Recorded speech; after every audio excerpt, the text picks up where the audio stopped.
Hi friends, எல்லாருக்கும் வணக்கம். நவமணி நச்சுவைக்கு உங்களை அன்போடு வரவேற்கிறேன்.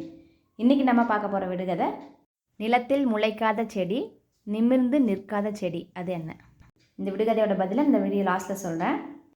இன்றைக்கி நம்ம பார்க்க போகிற வீடியோவில் பூஜை அறையில் வச்சுருக்கிற வெள்ளி விளக்கு, வெள்ளி குங்குமச்சிமிழ் இதெல்லாம் எப்படி க்ளீன் பண்ணலாம் அப்படிங்கிறத பற்றியும், அதுக்கப்புறமா இன்றைக்கி ஆடி வெள்ளிக்கிழமை அம்மனுக்கு உகந்த நாள்.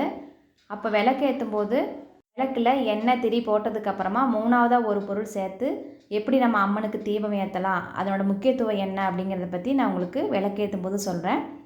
இப்போ நம்ம வாங்க இதை எப்படி க்ளீன் பண்ணுறேன் அப்படிங்கிறத பார்க்கலாம். வெள்ளி விளக்கெல்லாம் க்ளீன் பண்ணுறதுக்கு நான் அலுமினியம் ஃபாயில் பேப்பர் யூஸ் பண்ணலாம் அப்படின்னு சொல்லிட்டு யூஸ் பண்ணி பார்த்தேன். இதில் எந்த ரிசல்ட்டும் எனக்கு கிடைக்கல. தண்ணி நல்லா கொதிச்சதுக்கப்புறமா அது கூட அலுமினியம் ஃபாயில் பேப்பரு, அதுக்கப்புறம் சோடாப்பு, விம் லிக்விட் இது 3 ஊற்றிட்டு ஒரு 30 நிமிஷம் கொதிச்சுது. அப்படி இருந்து விளக்கு எதுவுமே க்ளீனாகவே வரல. அதில் இருந்த கரையும் சுத்தமாக போகவே இல்லை. நிறையா பேர் இந்த டிப்பை ஃபாலோ பண்ணுங்கன்னு சொல்கிறாங்க. இதில் எந்த ஒரு பிரயோஜனமும் இல்லை. அதனால நான் எப்போவும் விளக்குற மாதிரி கோல்கட் போட்டுட்டு உங்களுக்கு விளக்கி காமிக்கிறேன் பாருங்கள். நம்ம எதில் விளக்குறோமோ அதில் எல்லாத்தையுமே கோல்கட்டை அப்ளை பண்ணி விட்டுடலாம். இந்த மாதிரி எல்லாத்துலேயும் கோல்கட்டை அப்ளை பண்ணதுக்கப்புறமா நம்ம ப்ரஷ் எடுத்துகிட்டு புது ப்ரஷ் எடுத்துக்கோங்க. யூஸ் பண்ண ப்ரஷ் எடுக்காதீங்க. சாமி பொருள்லாம் க்ளீன் பண்ணுறதுனால நம்ம புது ப்ரஷ் எடுத்துக்கலாம். ப்ரஷ்ஷை மட்டும் தண்ணியில் நனைச்சதுக்கப்புறமா நல்லா தேய்ச்சி விடுங்க. இதே மாதிரி நம்ம கோல்கட் பவுட்ரு போய் யூஸ் பண்ணியும் நம்ம க்ளீன் பண்ணிக்கலாம். எந்த ஒரு பொருளுமே கொஞ்சமாவது கஷ்டப்பட்டால் தான் அதனோட பலன் கிடைக்கும். அந்த மாதிரி இது கொஞ்சமாவது தேய்ச்சோம்னா தான் நம்மளுக்கு நல்லா புது வெள்ளி மாதிரி கிடைக்கும். சும்மா கொதிக்கிற தண்ணியில் போட்டாலும் நம்மளுக்கு இந்த மாதிரி கிடைக்காது. பாருங்கள் எப்படி அழுக்கு விட்டு வருதுன்ட்டு. பூஜை சாமான்லாம் விளக்குறப்ப நம்ம வெள்ளிக்கிழமை, செவ்வாய்க்கிழமையெல்லாம் பூஜை சாமான் விளக்கக்கூடாது. மற்ற எந்த நாள் வேணாலும் நீங்கள் விளக்கிக்கலாம். வெள்ளிக்கிழமை அன்றைக்கி விளக்கு ஏற்றுறீங்கன்னா வியாழக்கிழமை அன்றைக்கே நம்ம வாஷ் பண்ணி எடுத்து வச்சுக்கலாம்.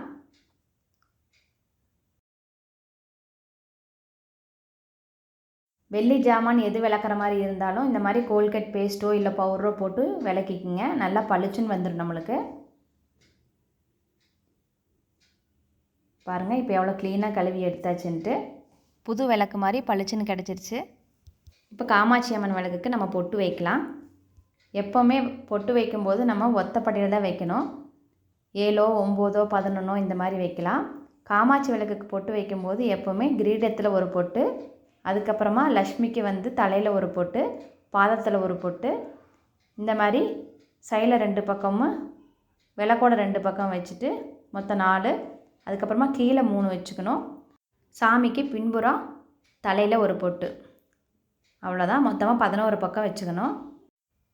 பொட்டு வைக்கிறது நம்மளோட இஷ்டம். 5, 7 இல்லை 11 எப்படி வேணாலும் நம்ம வச்சுக்கலாம். மஞ்சள் வச்சாச்சு. இப்போ நம்ம குங்குமம் வச்சிடலாம்.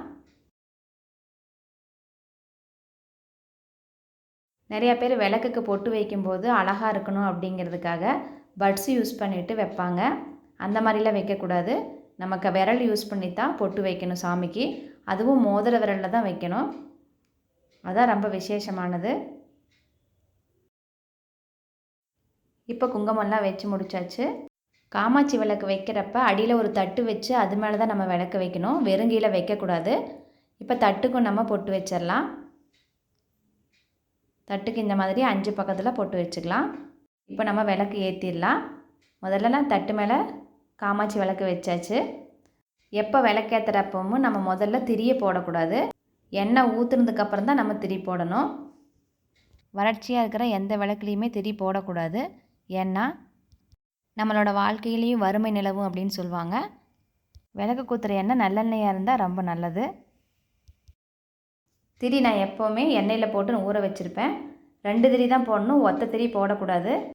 பூஜார டிப்ஸ் வீடியோ நான் உங்களுக்கு முன்னாடி அப்லோட் பண்ணியிருக்கிறேன். அதோட லிங்க்கை நான் டிஸ்கிரிப்ஷனில் தரேன், செக் பண்ணி பாருங்கள்.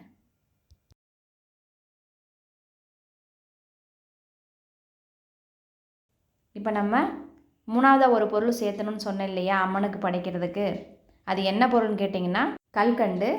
சாமிக்கு நெய்வேத்தியம் படிக்கிறதுக்கு எப்போவுமே நம்ம கல்கண்டு பூஜை ரூமில் வச்சுருப்போம்.